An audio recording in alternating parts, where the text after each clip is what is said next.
Xeyir olsun əziz tamaşaçılar, sizi xoş gördük. Bugünkü efirimizdə Azərbaycan Televiziyasının Mədəniyyət kanalının Danışır musiqi efirində salamlayıram sizi. Mən və bu dəfə Şərqin Bərqi deyil, Cəngi Estrada Folklor ansamblı. Dostlar, xoş gördük sizi. Xoş gəlmişsiniz bizim dəyərli, gözəl musiqiçilərimiz. Ne üçün bu qrupdur bugün? Çünki bu qrup haqqında söhbət aparacağıq və bu qrupun yaratıcısı, gözəl ud ifaçısı, gözəl musiqiçimiz Azərbaycan Respublikasının xalq artisti Mircavad Cəfərovla söhbət aparacağıq. Verilişimizin qəhrəmanı odur. Mircavad müəllim, xoş gəlmişsiniz. Buyurun səhnəmizə zəhmət olmasa. Nə gözəl udla gəlmişsiniz. Buyurun. Əleykum salam. Çox şadam bu verilişdə iştirak eləməkdən. Biz də çox şadıq. Təşəkkür edirəm dəvətə görə və kollektivimin hamını salamlayıram. Maşallah. Yəqin ki, məsləhət bilsəz, mən onları bir-bir təqdim eləyərəm sizə. Ya bəlkə ifadan sonra. Məncə ifadan sonra. İfadan sonra. Onda buyursunlar. Biz hələ qururuq proqramı ki, burada uşaqlar, əziz musiqiçilər, əziz qəhrəmanımız. Musiqi söhbəti, söhbət də musiqini əvəz edir. Olsun. Hazırsınızmı ilk musiqiyə? Əlbəttə biz hazırıq. Çox maraqlı kompozisiya. Uşaqlar da qalxdı. Dəvət eləmək istəyirəm Kamran müəllimi, Mircavidi. Əhsən, çox gözəl. Tofiq Quliyev. Bəli. Bəxtiyar kino filmindən biri o ki, Hüseynova bacıların ifası idi. Bəli, bu dəfə Siz ata-baladan da gözəl alındı. Çox sağ olun. çox sağ olun. Siz sağ Cavad olun. müəllim, inşallah ki, yaxşısınız. Maşallah, Şükür. əhval, buyurun, üzü Şükür. kameralara. Şükür. Budla bir yerdə. Buyurun mənim yanıma zəhmət olmasa. Əhval-ruhiyyəniz çox gözəl. Mən sizə təşəkkür edirəm ki, vaxt tapdınız. Əslində, biraz əvvəl musiqiçilərlə də danışdım. Kulisdə yəqin siz eşitirdiniz. Çoxdan elə bizim redaktorumuz Hikmət bəylə, Aqil bəy rejissorumuz, elə bütün redaksiyaya danışırdıq ki, belə musiqiçiləri çağıraq. Çünki Təşəkkür Danışır edirəm. musiqi də adı üzərində Bəli, verilişi. bəli, bəli. Çox sağ olun. Bir daha təşəkkür edirəm dəvətə görə. Və icazənizlə Məmnuniyyətlə. mənim bax bu ordumu istəyirəm. Əslində mən bu musiqiçiləri tanıyıram, amma Hamımız tanıyırıq. protokol xətrinə deyim. Bəli, protokol xətrinə bax. Vasif Hüseyn bizim pianoçumuz. Vasif marifətlərindən birazdan danışacağıq. İnşallah, inşallah. Vasif çox istedadlı bir musiqiçidir Allah və korusun. sizin bu gün eşidəcəyiniz musiqilərin bütün aranjmanı onun Vasif, zəhmətidir, bəli. istəyirəm biləsiniz. Sağ əlinizdə Azərbaycan başıma. Respublikasının əməkdar artisti Ruslan Hüseynov. Gözəl. Ölkədə mən həmişə qeyd edirəm, bir nömrəli bizim bas gitaristimizdir. Bəli. Yəni bunu hamı istəyirəm bilsin. Düzdür, istedadlı uşaqlar var, hələ onun öz evladı da bu dəqiqə onun yolunu davam elətdirmək xəttindədir. Arzu edirəm ki, o da buna çatsın. Nicat Bayramov, o da istedadlı musiqiçimizdir. Bilirsiniz ki, bu alətin ifasıları bizdə barmaqla sayasıdır. Bəli, çox doğru. Və həmin o deyirsiniz. barmaqla sayılan musiqiçilərin siyahısında o da var. Düzdür, bizim yaşlı nəsildə də bu alətin ifaçıları var. Doğru deyirsiniz. Keçirəm Lütfiyar Əliyev. Nəfəs alətləri. Bilirsiniz ki, yəni burada bir nömrəli musiqiçilər də hamısı ətrafında. Ona görə Lütfiyarı istəyirəm görəsiniz, bugün ifalarımız olacaq ondan. Mircavid Cəfərov, adından məlumdur Mircavad və Mircavid. Allah Mənim qorusun. evladımdır. O da Çox istedadlı gözəl bir evladdır. musiqiçidir. Və Azərbaycan Respublikasının əməkdar artisti Kamran Kərimov. Bu adamı da təqdim eləməyə ehtiyac yoxdur. Çünki bütün Respublikada ən ünlü tədbirlər onsuz keçmir. Ən istedadlı, ən qabaqcıl. Bəli. Biləsiniz ki, Virtuoz musiqiçilərlə çalışır. Nağara haqqında not üzərində işləyir və Nağaranı birinci gözəl. dəfə olacaq ki, kitab işıq üzü. İnşallah. Bəlkə də görüb Xeyirli Kamran, olsun. mən səhv eləyirəm. Gedir proses. Yəni notlaşdırılmış bir kitab Nağaranı üzərində işləyir. nota salacaq. belə Bəli, deyək. bəli. Ha. Yəni Nə gözəl. mən bunlarla həmişə fəxr eləyirəm. Yaxşı ki, onlar mənim arxamdadılar. Sağ olun. Bunu mən həmişə qeyd eləyirəm. Çünki tək ifaçılıq eləmək olar, nəsə bir şey göstərmək olar. Amma baxın görün burada hansı əmək, hansı zəhmət durur. Və bu zəhmətə görə bu insanlara təşəkkürümü bildirirəm. Yaxşı musiqiçilər barmaqla sayasıdır. Bəli. Gəlin onların Kim demişdi? qədrini Yaxşıdan həmişə az olur da. Bəli də, hə. Yəni onlar Hacı Baba əmək Hüseynov veriblər demişdi, bu deyəsən. musiqini bu səviyyəyə qaldırmaqdan ötəri. Elə özümüzü də daxil eləyirəm. Biz həyatımızı vermişik bu musiqiyə. Biz gecə-gündüz çalışmışıq. Nə bilim, konservatorlar, universitetlər bitirmişik ki, bunun necə deyirlər, elit sahibi olaq. Bəli. Arzu eləyirəm ki, elə o narazı qaldığımız tərəflərdə də istedadlılar var. Onlar da öz üzərində çalışsınlar, gəlsinlər bu sıraya çatsınlar. Gəlin biraz söhbətimizin əvvəlinə qaydaq. Sizin də deyirsiniz, həyatımı vermişəm. Həyatınızın da ilk, indi də maşallah cavansız. Nəsimə xanım demişkən, nə muxuda. Ay maşallah, Allah qorusun. Neçə gözəl yaş günlərini Allah görəsiniz. köməyiniz olsun. Evladlarınızla, bu ansambllə bir yerdə, tamaşaçılarımızla. Amma bir şey demək istəyirəm. Ne üçün məhz ud? Udla tanışlığınız necə oldu və bu udu çalmaq qərar verdiniz? Qərar əslində mən verməmişdim. Mənim mərhum atam vermişdi. Bu alətdən çox xoşu gəlirdi. Allah rəhmət eləsin. Gəlin biz uda əgər uddan başlayırsa, istinad eləyirsə, mən bunun nə bilim çanağı, qolu, simləri haqqında heç bir məlumat verməyəcəm. İnternetdə var bu məlumat. Çox doğru. Amma gəlin Azərbaycana gəlişindən və oradan etapla olan insanlar ki, buna əməl biraz xəbərdaram, amma siz də buyurun. Bəli, hə, yəni istəyirəm biləsiniz ki, Həsən Dadaşov bu aləti uzun illərdən sonra əslində əvvəlki dövrlərdə bu ifa olunubdu Azərbaycanda, amma Sovet dövrünün o repressiyalarında, qadağalarda falan da bu alət sıradan çıxmışdı. Necə tarix başlamışlar sıxışdırmağa? Bütün milli alətləri və deməli Əhsən müəllim Türkiyədən qastrolda olan vaxtı bu aləti gətirmişdi və biz ona çox böyük həsrətlə, mən də çox böyük həsrətlə qulaq asırdım. Onun məktəbini mən belə qürurla deyirəm ki, o sırf klassik Azərbaycan məktəbidir. Mən onu davam elətdirirəm. Amma o davamçıları da istəyirəm xatırlayaq. Yadınızdadsa Zeynəb xanımın ansamblında İbrahim vardı. Bəli. Allah qəni-qəni rəhmət eləsin. Sizin yaxın qohum, bəli, dayınız Yasir, Allah qəni-qəni rəhmət eləsin. Azərbaycanın əməkdar artisti idi. Onlar o çiyinlərində daşıdılar bu aləti. İndi də biraz belə təvəssülkarlıqdan uzaq olsa da, bu məsuliyyət sizdədir artıq. Məndə qalıb. Mən daha da istəyirəm biraz irəli aparım və tövsiyələrimi də verirəm özümdən sonra gələn ifaçılara ki, bu məktəbin bazasını inkişaf elətdirsinlər. Amma sizdə nə xoşumuza gəldi tamaşaçıların? Yəqin onlar mənimlə həm fikir olarlar. Bax, müəllim danışanda işlədir ki, klassik tərz Əhsən Dadaşovun alətin özündə bir klassik bir hegemonluq var, bir gözəllik var. İstərsəməz yaşamasa da insanı aparır o illərə, o əsrlərə hətta. Amma siz bax bu qrupla daha modern bir yanaşma elədiniz. Bizim əvvəl deyək ki, Vasiflə lap yeni dövrlərdə mübahisələrimiz olurdu. Amma ortaq xətt tapmışıq.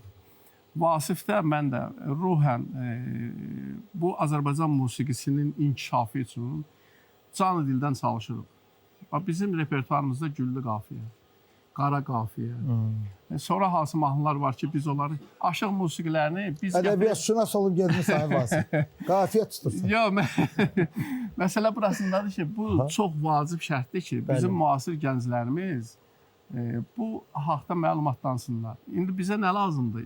Müasir yanaşmada, müasir improvizada, müasir aranjmanda bunları istəyirik ki, gənc nəslə çatdıraq. Çox gözəl. Məsələn, mənim yadıma gəlir Güllü qafiyə məsələsində biz onu eləyəndə bilirsiniz də bayağı musiqilər doludur da hər yan. Mən Vasifə demişdim ki, siz əgər avtobusda sərnişin kimi gedəndə bu musiqini eşidəndə Allah haqqı bu sürücü onun səsini verəcək və qulaq asmaq istəyəcək. Və o hadisə Vasifin başına gəlmişdi. Gəldi dedi ki, Mirzəvat müəllim, bəs belə oldu, belə oldu, belə oldu. Bəs belə də oldu. Yəni biz o bir böyük müğənnidir, sözünüzün arasında əzizləriniz dursun. Dedi ki, bu bəzi mətbu orqanlarında, mən dırnaq arasında deyirəm, indi söz gəldi bu məcraya.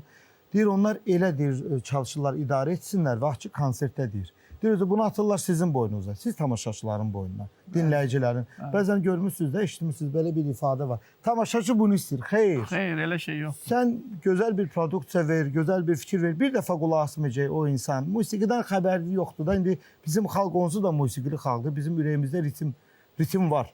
Amma bir də görsən ki, ona elə gözəl musiqi təqdim edəcəksən, bir dəfə, iki dəfə beyni dolacaq, eşidəcək və uda qulaq asacaq, digər alətlərə qulaq asacaq. Deməli, bir dənə əyani misal çəkirəm. Buyurun, sonra keçək musiqimizə. Musiqiyə keçəcəyik. Bəli. 2013-cü ildə birinci dəfə Beynəlxalq Caz Festivalda Bakıda biz çıxış eləyəndə qrup olaraq Mir Cavid orada Çargah Rapsodiyası ifa edəcəkdi. Nənəsi dedi ki, anam dedi ki, mən də konsertə gəlmək istəyirəm. İndi rayondan. Mən dedim ki, ay ana, bu caz falan. Yox, mənim nəvəm ifa eləyəcək. Mən gəlib baxmaq istəyirəm. Amma sonda nə dedi? Oğlum, caz budur. Mənim çox xoşuma gəldi. Yəni düzgün tərzdə. Hərdən biz o nəsli qınayırıq, amma yox, onlar o təmiz, rahat, azad, sərbəst musiqini çox da gözəl qavrayırlar. Mənim konsertimə, məsələn, o festivallardakı konsertə Mərdəkandan, ondan sonra Nərdarandan, başqa ərazilərdən, yəni hansı ki fikirləşirik ki, biz bunlara güya ki qulaq asmazlar, amma hamı çox böyük canlıdan gəlib qulaq asır. Çox sağ olun. Mən tam sizin əraziyəm. İkinci musiqi Musiqi olacaq. olsun. İkinci musiqi də elə mərhum Əhsən Dadaşovun Aha. Qaraxalyar deyilən çox məşhur Aha. bir Mən o Yasin rəqs müəllimlə ifa eləmişdim. bəli. O da yaraşır ha. Bu da yaraşır. Çox yaraşır o da. Və onu mən indi istəyirəm yenə də yeni aranjmanda ifa eləyək Aha. və siz də dinləyin. Yenə Vasif qalxdı ayağa. İcazənizlə mən əyləşim. İcazə sizin müəllim. Buyurun. Bu dəfə əyləşim. Rahat olun. Təşəkkür edirəm əziz musiqiçilər. Çox sağ olun. Deyirəm o mahnıdan qabaq o məqama toxunduq ki, nəqliyyatda, ictimai nəqliyyatda bu sərnişinlər olsun, sürücülər olsun bu mahnıya. Mən düşünürəm ki, ürəyi Azərbaycanla döyünən, Azərbaycan musiqisinə az da olsa indi hər insan bir cürdür də. Sevən insan bu ifaya diqqət kəsiləcək. Əlbəttə səsin verəcək radio qəbul edicinin. Televizorda baxacaq. Bilirsiniz, yaxşı musiqini insanlara düzgün təbliğ eləyəndə istər-istəməz o düzgün musiqi eşidir. Düzgün musiqini bəyənməmək mümkün deyil. Bütün janrlarda olur olsun, hansı janr olur olsun. Düzgün musiqi varsa, bax onun harmonik həlli, ritmik həlli və s. və bunlar hamısı o qədər üst səviyyədə olmalıdır ki, insana bir xaric not vuranda insan hansı hissi keçirdir? Bəli, qıcıq. Qıcıq yaradır, insanda sinir sisteminə təsir edir. Bu çox incə məsələdir. Amma ona qəşəng harmoniya, gözəl akordlar, gözəl ritm seksiyalarının təqdimatı, hamısı ayrı-ayrı olanda o onu həzm eləyə bilir. Və o ruhunu oxşayır, o ruhda tamamlanır. Mircavad müəllimə gəlib bir çox dəyərlər var da, bax. Dediyiniz amil var. Sonra bu xalq mahnısıdır. İfa olunub, oxunub, həm instrumentalistlər tərəfindən, həm ifaçılar, həm buna yeni yanaşmalar olub, aranjmançılar. Siyavuş Kəriminin də gözəl musiqiçimizin də ona bu mahnıya bir gözəl yanaşması var. Amma mən sizə bir söz deyim də, hərəsi biraz gəlir və ortada nəticədə bir gözəl, maraqlı bir mahnı alınır. Kompozisiya alınır. Biz hər bir mahnının özünün bir fəlsəfəsi var. Deyirsiniz? Əlbəttə. Biraz daha qəlizləşdirmirik tamaşaçı üçün. Məncə, yox, bu torpaqdan yorulmuşuqsa, bu torpaqdan, suyundan, çörəyindən qidalanmışıqsa, musiqi də elədir. Bizim çaldığımız forma, deyək ki, qardaş Türkiyədə başqa cür ifa olunur. Hələ bizim qardaşımızdır. Bəli. Keçirik başqa ölkələrə.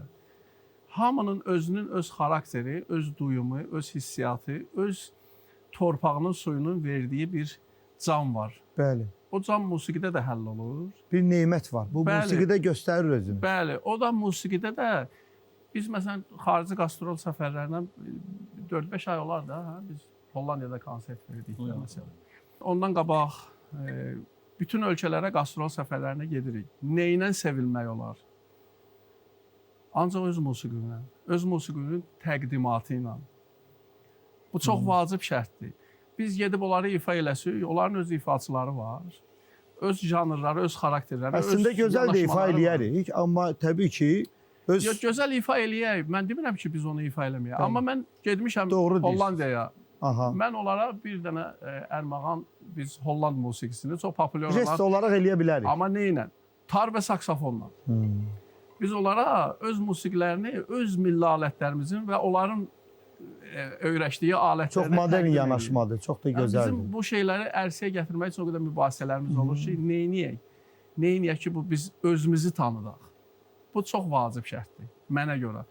Çünki mən musiqini dil hesab edirəm. Azərbaycan, Rus, Qazax, Qırğız və s. bütün müxtəlif dillər olduğu kimi musiqinin də öz dili var. Azərbaycan dilində musiqi ifa eləyəndə onlar sənin mədəniyyətini daha dərindən dərk eləyə bilirlər. Sözüm bu. Çox doğru deyirsiniz. Bilmirəm bu fikri demişəm, bu məsələ çəkmişəm ya yox. Elə söz yerinə düşər. Bizim bir estrada ifaçımız var. İndi də səhnədədir. Çox da gözəl səsi var. Amma daha çox soul, blues bu janrları və bunun bir gözəl prodüseri bir gün meydana gəldi və dedi ki, bunu dünyaya tanıtmaq, bu səsi dünyaya tanıtmaq lazımdır. Səhv eləmirəmsə Fransada Dünya Prodüserlər Mərkəzi deyə belə bir qurum tapdı və böyük məsrəflər və s. bir neçə kompozisiya hazırladı. Onlar dedilər bunlar çox gözəldir öz yerində, amma sizin öz produksiyanız, öz musiqiniz. Öz musiqimiz. Bu mənə bir fransız danışdı bu haqqda. Bilirsiniz Yəni nədir? çox doğru bir strategiyadır sizdə. Strategiya belə olmalıdır. Hı -hı. Əgər mən Azərbaycanı təmsil eləyirəmsə, mən Azərbaycan dilində danışmalıyam. Çox təəssüflər olsun ki, bizdə yanaşma dərhal dəyişir. İngilis gəlirsə olsun, fransız gəlirsə olsun. Bunlar bizim repertuarda hamısı var. Lazım olan ölkədə biz hər Bəli. ölkəyə gedəndə o ölkənin musiqisindən bir dənə O vaxt necə elirdi onlara Rəşid Beybutov? göstərdik. O vaxt necə elirdi Zeynəb xanım? Bəli. Öz mahnılarımızdan çıxırdı və bir Və də bir sizin dənə də onlara, mahnılarınız. hə. Onlara da xoş gəlir. Əlbəttə. Yəni həmin strateji xətti deyək, bu strategiyanı deyək, biz də qoruyuruq. O çox maraqlıdır yəni. O tar alətində Holland musiqisini eşidəndə ona çox maraqlı gəlir. Bəli. Qeyri-adi gələr. Qeyri-adi gəlir ki, hə, bu nə alətdir? Ən azı soruşur ki, bu nə alətdir? Aha. Deməli, bir tar aləti, bir musiqidə, bir nömrədə biz tanıda bildik. Deyək ki, İnformasiyada getdi. 20-30 adama informasiya getdi. Bəli. O dediyiniz məqamlar var ki, Azərbaycan musiqisinin təbliği, biz proqramlarımızda mədəniyyət kanalı olaraq bu barədə mütəmadi xəbər veririk. Sizin nazirliyimizin xətti ilə gedən bir sıra ifaçıları. Amma Vasiflə bu yaxınlarda biz yola çıxdıq Qazaxıstana. Deməli, Qazaxıstanda böyük konsertlərdir. Bir sıra Azərbaycan günləri keçirilir. Həm sərgi var orada, həm Azərbaycan milli geyimləri, bizim xalçalarımız nümayiş olunur. Sonda böyük bir qala konsert oldu. Bizim həm klassik, həm xanəndə, həm də estrada ifaçıları. Amma ondan 2 gün qabaq Vasif orada çıxış elədi. Çox gözəl bir caz ifa elədi Vasif. Bizim solo konserti oldu səhv eləmirəmsə orada. Biz bilirsiniz necə ilhamlandıq orada. Yəni Azərbaycan cazının bir daha gözəlliyindən, hansı ki o muğama əsaslanır, hansı ki istər-istəməz gəlir o siz dediyiniz kimi ananıza can sağlığı, o fikirləri deyir, ha, nə gözəl idi. Təbii ki, Azərbaycan muğamı üzrə oldu ki, tamaşaçılar da, dinləyicilər də bəyəndilər. Belə götürək də, ruhu oxşamaq. Ona görə Vasif, bu halla mən çox yaxşı tanışam. Sənin orada uğurlarını gördük. Hamımız belə ayaq üstə alqışladıq Vasifin. Qazax tamaşaçıları belə çox həssas idilər. Bəli, mən yenə də Vasif haqqında mən də bir-iki kəlmə deyim. Yəni, mən o uğuru da gördüm, sevindim. Yəni, mənim qürurum birisi necədir?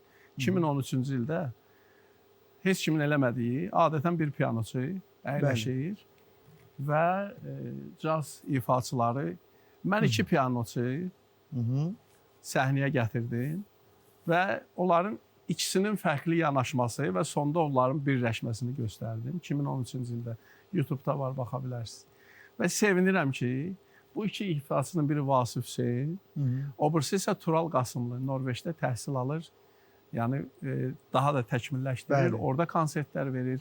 Gözəl. Yəni, bu mənim məsələn Azərbaycan mədəniyyətinə bəxş elədiyim 2 istedadlı bir insan. Hələ uddan əlavə ya.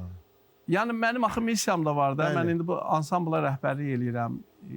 Mən indi əslində buna da razılaşmırdım ki, hamısını mən ifa eləyim. Bizim kollektiv təkcə bundan ibarətdir, solistlərimiz var. Onların üzərində işlərimiz var, konsert proqramları qurmuşuq.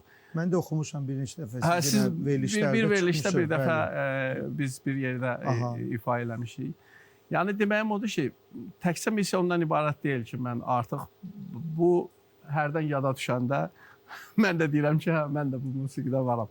Daha böyük arzularımız, istəklərimiz və həyata keçirmək istədiyimiz en sayda musiqilərimiz var. Bir də bu ilin günün bu vaxtı bu alətlərin yaşaması, tar olsun, ud olsun, biraz fərqli yanaşma. Məsələn, bayaq Qaraxalıyarda ritim hesablar orada elə dəyişirdi ki, 2 ritim arasında. Bu yeni modern fikirlərdir, amma bütün bunun kökündə o milli mənəvi dəyərlərə sadiqliyiniz dayanır. Mən ud haqqında siz qeyd elədiniz mənim dayımı Yasef Eyvazov. Bəli, Allah rəhmət eylesin. Bəli, ölənləriz beşlik. Çox maraqlı bir hadisə danışmışdı mənə. Daha doğrusu efirdə onu izləmişdim. Deyir, Vasif bir şah olurmuş. Çox əzazil şah olub da o dövrlərdə. Bunun sözünün qabağına heç kim söz deyə bilməzmiş. Bir gün bu şah özdə atını çox sevərmiş. Bu şah bir səfər eləyir və qaydanda atı ölür. təsadüfən də indi heyvan tələf olur. Qalırlar buna necə desinlər ki, sənin atın ölüb. Çünki o xəbəri kim ona desə, dərhal boynu vurularmış. Yəni bəd xəbəri kimdirsə. Axırda bir gözəl musiqiçini tapıblar, bu ifaçı. O deyib ki, mən deyərəm. Gəlib şahın yanında, çox təsir edir adamı bu hadisə. Əslində o fəlsəfi məqamı çox belə ağırdır. Gəlir şahın yanına oturur, gözəl bir ifadəyə görə şur ifa edir belə. Şah baxır, deyir, deyəsən mənim atım ölüb, hə? Belə. Yəni ona demirlər bunu, amma ud ona deyir. İndi bəzi elə alətlər oldu, mən Azərbaycan televiziyasında digər bir layihədə idik. O zaman yaradanlar, yaşadanlar, qarmon haqqında belə bir fikir ki, 2-ci Cahan müharibəsindən sonra, hətta onu başlamaq olarmı filmində də var. Qarmon çalır, bacı qardaş ayrılır, hərəsini bir başqa həyat, başqa qədər gözləyir. Bu ud alətində də elədir ki, bu biraz əvvəl necə şaqqıldadı, necə şən-şux notlara toxundu, amma o insanın hər hansı bir dönəmin də niskilini də özündə ifadə eləyə bilir. Ələxsus o bəm tonlarda. Bəli. İndi siz elə bir məqama toxundunuz ki, mən bir şeyi xatırladım. Buyurun. Gəlin biz şəhidlərimizi yad eləyək. Onlara Allahdan rəhmət diləyək. Qazilərimizə Allah can sağlığı versin. Amin inşallah. Şükür Allaha ki, torpaqlarımız alınıbdır. Şükür Allaha ki, torpaqlarımız azaddır. Ali Baş Komandanın rəhbərliyi altında bütün o bizim igidlərimiz. Min şükür. Həmin anlardan biraz əvvəl biz Vasiflə belə bir təsirləndik də, yəni hamımızda o niskil, hamımızda o bizim deməli o niskilimizin bir nümunəsi var. Biz Xocalıya Vasifin əsəridir bu. Xocalıya həsr elədiyi bir faciə əsər var idi. Biz onu lentədə aldıq. Bu şeylərdən təsirləndik biz. Belə bir musiqi ərsəyə gəldi. İndi mən onların dünyasını dəyişmiş insanların ruhuna, şəhid olmuş insanların ruhuna istəyərdim ki, biz onu bir ifa eləyək, onları da yad eləyək. Yəni hər şey şənliklə deyil, bizim həyatımız təzadlıdır. Yəni xeyir, şər, qardaşdır və bunlar var. Və mən istəyirəm ki, bu tamaşaçılar əgər o insanlarda varsa, baxacaqlarsa, mən istəyirəm ki, onların şəhid olmuş qardaşlarımızın, analarının, valideynlərinin qarşısında baş əyək. Onlara Allah səbir versin deyək. Və onların o şəhid olmuş, o erməni vəhşiliyində şəhid düşmüş, incidilmiş insanların ruhuna bu musiqini istəyərdim ki, ifa eləyək.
Çox sağ olun.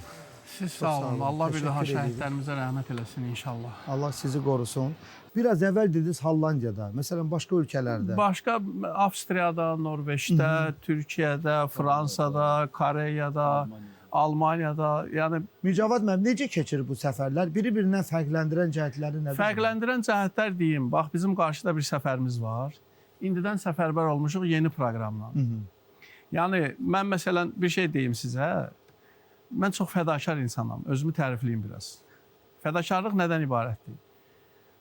Mən o dərinliyə gedib sadalamaq istəmirəm. Mən hansı nələrimdən keçmişəm ki, bu işi, bax bu insanları mən bir ətrafıma yığım və bu musiqiçilər fərqli musiqiçilərdir. Biz daha irəli gedək və dünyada Azərbaycan musiqisini lazımi səviyyədə təbliğ eləyək. Bu işin bir tərəfi. İkinci tərəfi, yəni bu insanları qorumaq.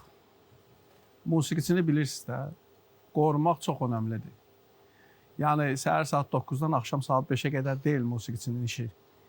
Musiqiçinin işi evdə, gecə saat 2, 3, 5, 6 hamımız bilirsiniz də. Biz yatmırıq. Beyin yatmır. Beyin yatmır. Vallahi. Yaradır, qurur. Biz bir dəfə Parisə qastrola gedirdik. Oradan bizim səfirimiz mənə gecə yazdı ki, deməli, belə bir bəstəkar gələcək. Onun əsərlərinə bir baxın. Səhər təyyarəyə minirik. Təsəvvür edirsiniz, biz gecə Vasifə, Turala vaxtı yadınızdadır. Hamımız bir-birimizə gecə ilə evdə məşqləri başlamışıq. Hamı çox məşhur bir bəstəkardır, çox məşhur. Təsəvvür edin ki, 30 milyon onun əsərləri, 30 milyon diski satılmış bir bəstəkardır. Fransada çox tanınmış bir insandır. Biz onun bir əsərini ifa elədik. Mən heç nə demədim. Mən də sürpriz elədim. Hələ bizim ölkəmizin səfirinə də və oradakı olan insanlara da. Biz onu ifa elədik. Sonra sonunda səfir yaxınlaşdı və dedi ki, bu hönkür-hönkür ağlayır orada. Ki, onun əsəri səslənibdir belə. Yəni, bilirsiniz, mədəniyyətdə damla-damla təbliğat gedir, çox ağır gedir. Biz başa düşürük ki, hara gedirik, nə edirik? Ölkəmiz üçün, vətənimiz üçün, musiqimiz üçün nə edirik? Mən özümü uddan daha çox musiqiyə vermişəm. Və mən görəndə ki, Lütfiyarın sənəti hansı səviyyədə. O nə deməkdir? Yəni solistlikdən çox biraz solistlikdən inzibati, çox, biraz həm musiqi inzibati, rejissoru həm də kimi. bilirsiniz, bu şeyləri ərsəyə gətirmək, məsələn 10 nəfərin işini mən tək görürəm. Bir 3 nəfərin, 5 nəfərin işini Lütfiyar görür. Vasif 5 nəfərin, 8 nəfərin hamının işini görür. Üzr istəyirəm ifadəmə görə çox xahiş edirəm, yanlış anlamayın məni. Burada maddiyyatdır sözün mövzusu. Maddiyyat Yoxsa arxa plandadır nəyə görə yəni bizdə? 3 nəfərin işini biri görür? Belə Yox, deyək. maddiyyat məsələsi deyil. Yəni onun aranjmanla məşğul olur. Vokalistlərlə işləməlidir. Musiqiçilərlə işləməlidir. Yəni bu prinsipdən gedir söhbət. Studiya yazılarında Studiya səs rejissorlarıyla bəli, işləməlidir. bəli. Mix masteringdə oturmalıdır. Bəli. Bax, ən böyük məsələn yüklərdən biri onundur. Bu şeyləri ərsəyə gətirməkdən ötəri insan fiziki gücü çatmır. Fiziki güc çatmamaq səviyyəsindədir bu işlər. Amma biz onu yükləri Mən də elə ona görə deyirəm ki, bəlkə onu paylayasınız digər insanlar. Yox, paylamaq məsələsi belədir. Yəni belə bir kadr yoxdur da sizi qane eləyən ona görə. Ay sağ ol. Bu çox bunu önəmli istəyirəm məsələdir. sizdən alın bu cavabı. Bu məsələ çox önəmli məsələdir. Kiməsə nəsə iş tapşırırsansa, onun baxış bucağın Eynən başıma da baxmalısan, gəlir mən bu görməlisən. hadisələr. Tanışdır bu situasiyalar. Yəni bilirsiniz, yaradıcı baxımdan biz deyirəm bir akordun, bir notun üstündə qırırıq bir-birimizi. Yadımdadır. Sözün yaxşı mənasında. Biz professionallara işləyirik. Bax dünyəvi mən növbəti layihələrdə məsələn Hollandiyada olan konsertimizi mən hazırlaşıram ki, Hollandiyada bizi deyək ki, belə deyək də çap eləyəcəklər və yayacaqlar. Tirajlayacaqlar. Tirajlayacaqlar. Yəni bu işlərlə biz məşğul oluruq və mənim ixtiyarım yoxdur ki, sabah bir hansısa Hollandiyalı, hansısa fransız, İtalyan, nə bilim, hansısa bir millətin nümayəndəsi mənim musiqimə qulaq asanda mənə nöqsan tutsun. Söhbət bundan gedir. Bu bir siz həm də nədən irəli gəlir? Bu sizin o professionallığınızdan irəli gəlir. Əlbəttə. Yəni, biraz bu vətənpərvərlik var burada. Yəni əlbəttə. hamısı var ki, istər-istəməz o dediyim kimi nəticədə artıq o bir mükəmməl iş çıxartmaq istəyirsiniz. Gəlirsən bir yerə, ay yola ver getsin də. Ay yola verlə olmaz qardaş. Olmaz yola vermək. Çox təəssüf başqa sahələrin adamları yola verir. Bilirsiniz mən nəyə əsəbləşirəm? Səhnəyə çox adi bir şey kimi baxırlar. Səhnə tamam başqa bir gözəllikdir. Səhnə tamam başqa bir dünyadır. Bizim dövlətimiz buradadır. pulumuz da buradadır. Dünyamız da budur. Milyonumuz da buradadır. Sevincimiz de buradadır, sevincimiz, kədərimiz də buradadır. İnsana nə verirsənsə onu alır. Ona düzgün musiqi təbliğ eləyəndə o sevinəcək. Amma qeyri-düzgün istəyir toylarımızda, istəyir və s. və-axırda. Yəni bu problemi həll etməkdən ötəri əməlli başlı bir konqres mi deyim, simpozium mu deyim. Yenə deyirəm, bunun üzərində professionallıq mütləqdir. Durmalıdır. Əgər biz elə o professionallarla işləyəndə heç bir problem yoxdur. Yəni onlar da işlərini bilir. Mən də biz məsələn istəmirəm yəni tənqidi mövzusunda bu işləri bitirək. Mən istəyirəm ki, ölkəmin professional musiqiçiləri, professional heyətləri, bizim dövlət strukturunda olan simfonik orkestrimiz var, kamera orkestrimiz var, xor kapellamız var, özdə hansı səviyyədə. Bunları lazımı səviyyədə. Bəli, yəni bunlar hamısı var bizdə.